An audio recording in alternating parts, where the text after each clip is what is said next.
क्या पढ़ेंगे? हम लोग आज पढ़ेंगे यूरोप में राष्ट्रवाद के उदय का भाग 4। तो गौर से देखिएगा बच्चा लोग, ये पॉइंट और ये टॉपिक जो आज डिस्कस होगा आपके लिए एक महत्वपूर्ण टॉपिक है, जो कि आपका एग्ज़ाम में से रिलेटेड भी है और इससे आपका ऑब्जेक्टिव प्रश्न भी आता है। तो अगर आप क्लास में और इस वीडियो को गौर से सुनते हैं और देखते हैं तो उम्मीद है कि आपका जो कन्फ्यूज़न होगा वो दूर हो जाएगा। तो चलिए शुरू करते हैं यूरोप में राष्ट्रवाद के उदय का भाग 4। तो देखिए बच्चा लोग, क्या आपको पढ़ना है इस भाग में, चलिए हम लोग आज देखते हैं।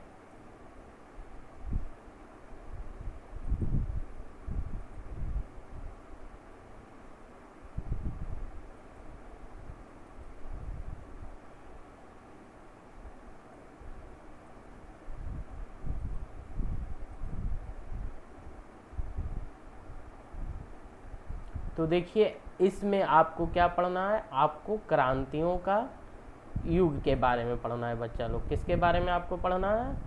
तो क्रांतियों के युग के बारे में पढ़ना है।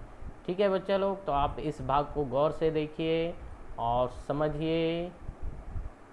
तो देखिए, अगर हम बात करते हैं रूढ़िवादी व्यवस्था के बारे में, ठीक है, तो देखिए जैसे जैसे रूढ़िवादी व्यवस्था, आपको पहले हम बता चुके थे कि अब क्या कहते हैं, नेपोलियन की हार के बाद रूढ़िवादियों ने फिर से अपनी ताकत बढ़ा ली थी और फ्रांस और यूरोप में इन्होंने अपने आप को मजबूत किया था।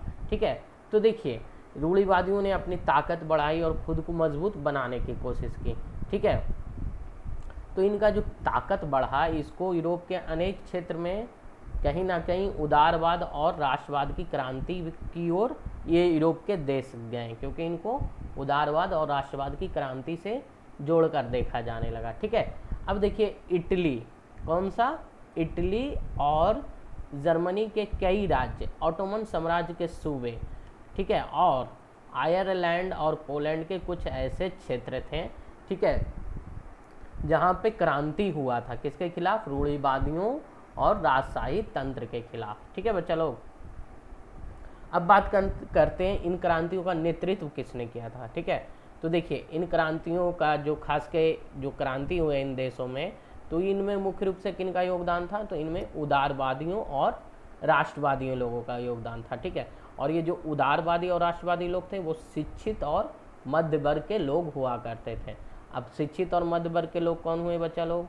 तो जैसे प्रोफेसर हो गए, ठीक है, स्कूल के अध्यापक हो गए, क्लर्क हो गए, ठीक है, ये लोग शामिल थे। जैसे पूछेगा कि जो क्रांति हुई उसके लीड कौन कर रहे थे, तो इसके लीड कर रहे थे प्रोफेसर, स्कूली अध्यापक, क्लर्क, वाणिज्य व्यापार में लगे मध्य वर्ग के लोग। बेसिकली कौन थे? तो मध्य वर्ग के लोग।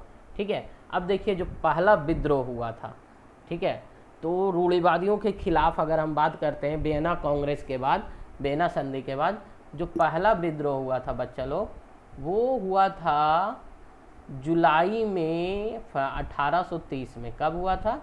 जुलाई में 1830 में। ठीक है, अब देखिए 1815 के बाद किसको बहाल कर दिया गया था फ्रांस में? तो बर्बन डायनेसिटी को बहाल कर दिया गया था, यानी बर्बन वंश को बहाल कर दिया गया था। और इसके बाद इस दौरान आपको पता है कि सत्ता से किसको बेदखल किया गया था? तो नेपोलियन को। ठीक है, अब ये जो हुआ था 1830 में क्रांति, उस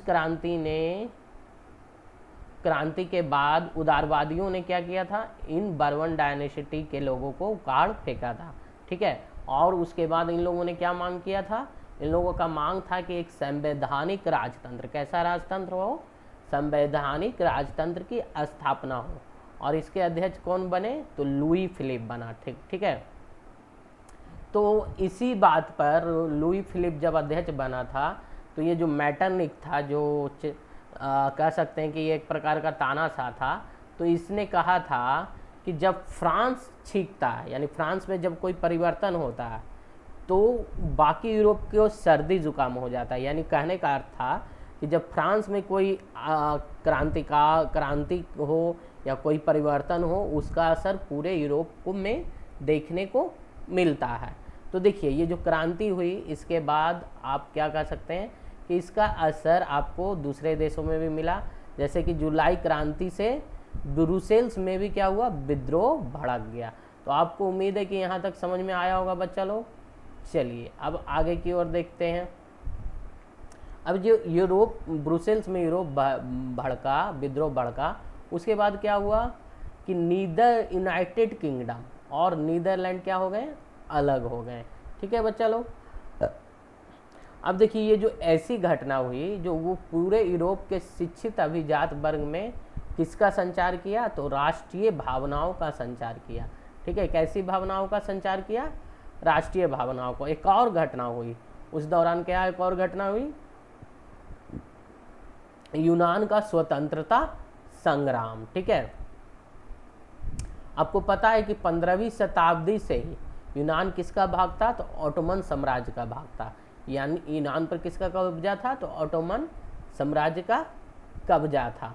ठीक है, अब देखिए यूरोप में जब क्रांति हुई, तो राष्ट्रवादी क्रांति की जब प्रगति हुई और इसका खबर यूनान तक पहुंचा, तो यूनान में भी लोगों ने क्या किया, अपनी आज़ादी के लिए संघर्ष 1821 में शुरू कर दिया। ठीक है, यानी यूनान में भी संघर्ष स्टार्ट हो गया। ठीक है, अब देखिए यूनान में जो एक क्रांति हुई उसका समर्थन मिला किसका, तो उन राष्ट्रवादियों का समर्थन मिला जो यूनान से बाहर निर्वासन में रह रहे थे। साथ ही साथ यूनान के क्रांति का समर्थन पश्चिमी यूरोप के लोगों ने भी किया। ठीक है, क्यों, क्योंकि ये जानते थे कि यूनान की जो संस्कृति है वो सबसे प्राचीन संस्कृति है और ये प्राचीन यूनान की संस्कृति के प्रति सहानुभूति का भाव रखते थे। ठीक है, अब उस दौरान जो कवि हुए, कलाकार हुए, उन्होंने यूनान को और क्या कर सकते हैं कि यूनान के लोगों को प्रेरित करने के लिए ये इस बात पर कहना शुरू किया कि जो यूनान है यूरोपीय सभ्यता का पालना है। यानी जो यूरोप में जो सभ्यता विकसित हुई वो कहाँ से स्टार्ट हुई, कहाँ से आरंभ हुई, यूनान से। और इस कारण वहाँ के जो कलाकार और कवि हैं यूरोपीय सभ्यता का पालना किसको बताने लगे, यूनान को। आपका ऑब्जेक्टिव में प्रश्न भी पूछता है बच्चा लोग कि यूरोपीय सभ्यता का पालना किसे कहा जाता है, तो आपको क्या बोलना है, यूरोपीय सभ्यता का पालना कौन है, तो यूनान है। ठीक है, कोई दिक्कत।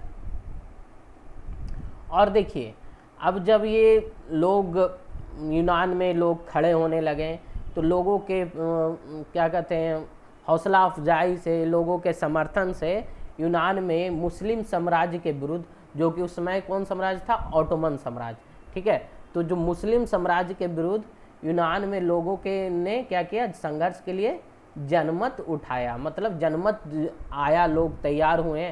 ठीक है, इसके लिए सबसे पहले अंग्रेज कवि, कौन अंग्रेज कवि था, लॉर्ड बायरन। ठीक है, अंग्रेज कवि लॉर्ड बायरन ने क्या किया, धन इकट्ठा किया और बाद में वो युद्ध भी लड़ने गए यूनान के लिए।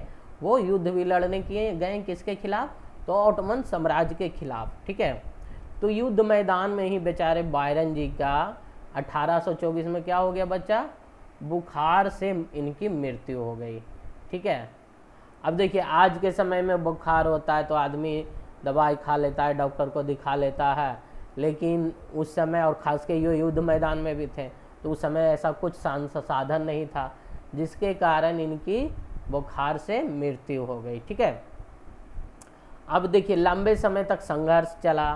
ठीक है, संघर्ष होने के बाद अंततः क्या हुआ, एक संधि हुई 1832 में, जिसको कौन सी संधि कहा गया बच्चा लोग, कुस्तुनिया की संधि। अब इस संधि के तहत यूनान को एक स्वतंत्र राष्ट्र के रूप में मान्यता दे दी गई। तो बच्चा लोग आपसे पूछेगा, ठीक है, मैं भी ऑब्जेक्टिव में पूछ सकता है कि किस संधि के तहत यूनान को स्वतंत्र राष्ट्र के रूप में मान्यता मिली, तो आपको क्या जवाब देना है, कुस्तुनिया की संधि के तहत यूनान को स्वतंत्र राष्ट्र की मान्यता मिली, है ना बच्चा लोग। तो उम्मीद है कि आपको समझ में आ रहा होगा और मैं आपको हम आपको ऑब्जेक्टिव भी करवा रहे हैं। जो इम्पोर्टेंट ऑब्जेक्टिव लग रहा है कि हाँ वो इम्पोर्टेंट ऑब्जेक्टिव आपके लिए ज़रूरी है तो उसको भी हम रिवीजन करवा रहे हैं, बता दे रहे हैं कि यहाँ से आपका ऑब्जेक्टिव पूछ सकता है ना बच्चा लोग। तो चलिए अब हम आगे देखते हैं क्या है आगे। अब देखिए, क्रांति होते रहा, विद्रोह होते रहा, तो देखिए अगला पॉइंट आपको पढ़ना है भूख, कठिनाइयाँ और जन विद्रोह। ठीक है, कैसे यूरोप में चीज़ें बदली, किस तरह से लोग विरोध किए, वो सब चीज़ें हम लोग देखेंगे। तो देखिए 1830 का दशक, यानी 1830 का जो समय था वो यूरोप के लिए भारी समय हुआ। क्यों बच्चा लोग, यूरोप के लिए भारी समय क्यों हुआ? अब आप पूछेंगे ना कि सर आप तो बोल रहे हैं कि यूरोप के लिए भारी समय हुआ, तो क्यों हुआ? तो देखिए अब क्या हुआ, 1830 के बाद यानी 19वीं शताब्दी के आरंभ, इसको हम लोग कह सकते हैं, तो क्या हुआ, जनसंख्या वृद्धि हुई। पूरे यूरोप में तेज़ी से जनसंख्या बढ़ी। जैसे हमारे यहाँ भी, भारत भी जनसंख्या वृद्धि से त्रस्त है। ठीक है, और जिसके कारण संसाधन पर जिसका हक है उन लोगों को मिल नहीं रहा है। ठीक है, कोई समुदाय के पास खाने के लिए क्या कहते हैं, भरपेट भोजन है, अलग अलग उनको सब सुविधा मिला हुआ है, और कोई समुदाय क्या कहते हैं, भोजन की कमी से जूझ रहा है। ठीक है, तो ये सब किसका परिणाम है, जनसंख्या वृद्धि का। ठीक है, अब ऐसा हो है हमारे देश में कि एक तरफ तो लोगों के 2-2 बच्चे हैं, लोग मेहनत कर रहे हैं, योगदान दे रहे हैं जीडीपी में, एक तरफ कुछ लोगों के 10-10 भी बच्चे हैं। ठीक है, तो जिनके कारण कहीं ना कहीं जो जनसंख्या असंतुलन है और जनसंख्या वृद्धि है वो इसका कारण भी बन रहा है। ठीक है, अब देखिए यूरोप में भी वही चीज़ था। तो 1830 के दशक में क्या हुआ, यूरोप में जनसंख्या तेज़ी से बढ़ा। ठीक है, अब जनसंख्या तेज़ी से बढ़ने के कारण अब देखिए क्या हुआ कि नौकरी ढूंढने वालों, जनसंख्या अधिक होगा तो बेरोजगारी भी तो बढ़ेगा बच्चा लोग। जैसे हमारे देश में जनसंख्या अधिक है और लोगों को रोज़गार का साधन नहीं है, खासकर पढ़े लिखे लोग बेरोजगार बैठे हुए हैं। ठीक है, तो बेरोजगारी बढ़ा, वहाँ भी वही हुआ यूरोप में। ठीक है, तो बेरोजगारी बढ़ने के कारण जो नौकरी ढूंढने वाले थे वो अधिक हो गए और उपलब्ध रोजगार क्या हो गया बच्चा लोग, कम गया। ठीक है, अब जो गांव में बेरोजगार लोग थे वो कहाँ जाने लगे, वो शहरों की ओर पलायन करने लगे। किस उम्मीद से कि उनको रोजगार मिलेगा। अब शहरों में क्या हुआ कि ग्रामीण लोगों के पलायन से शहर में गरीब और झुग्गी झोपड़ियों का निर्माण होने लगा और यहाँ पे ये लोग रहने लगे। ठीक है, और उधर जो नगर थे, तो नगर के जो छोटे छोटे उत्पादक हुए शहर में, उनको अक्सर क्या हुआ, इंग्लैंड से जो मशीन आया था, आयातित मशीन, ठीक है, उससे जो सस्ता कपड़ा था, अब मशीन से जो कपड़ा बन रहा था तो सस्ते होगा ना, तो उससे जो कपड़ा बन रहा था उनके साथ प्रतिस्पर्धा का सामना करना पड़ रहा था। ठीक है, अब देखिए इंग्लैंड में औद्योगिकीकरण अपने सर्वोच्च स्तर पर पहुंच गया था।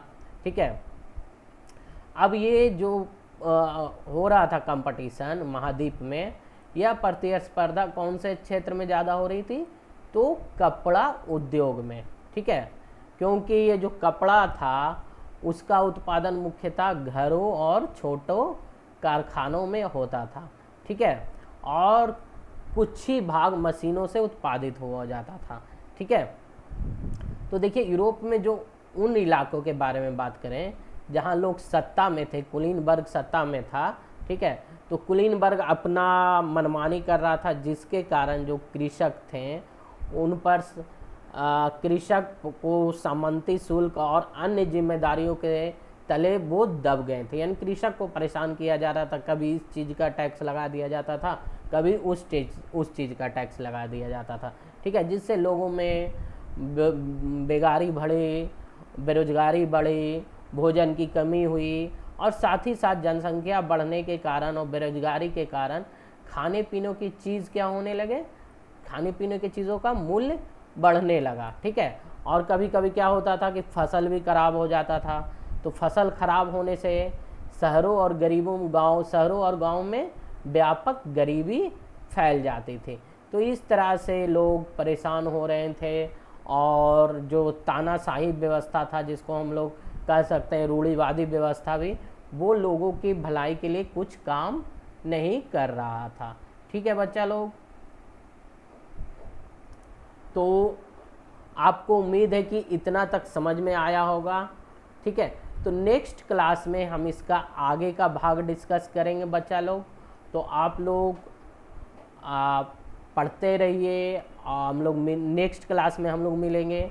आप लोग अपना ख्याल रखिए, आसपास का ख्याल रखिए, साफ सफाई रखिए, और बड़ों का आदर कीजिए, छोटों को प्यार दीजिए, और अपनी पढ़ाई को जारी रखिए, क्योंकि पढ़ाई आपको आपके जीवन का आधार है, और पढ़ाई ही आपको आगे ले जाएगी।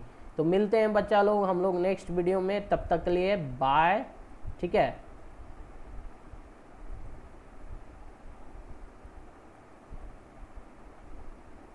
और ये कौन सा पार्ट था बच्चा लोग? ये हमारा पार्ट 4 था। ठीक है, हम लोग कौन सा पार्ट एंड किए हैं?